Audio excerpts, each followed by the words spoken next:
आगामी विधानसभा निवडणुकींच्या पार्श्वभूमीवर झारखंड मुक्ती मोर्चाला बसू शकतो मोठा धक्का. माजी मुख्यमंत्री चंपाई सोरेन भाजपच्या वाटेवर निघाले आहेत.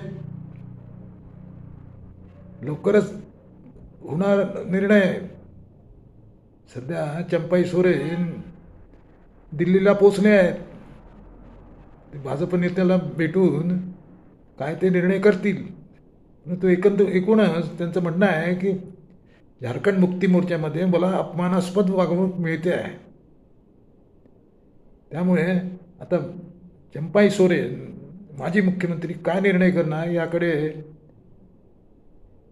झारखंडच नव्हे तर देशाचं लक्ष आहे.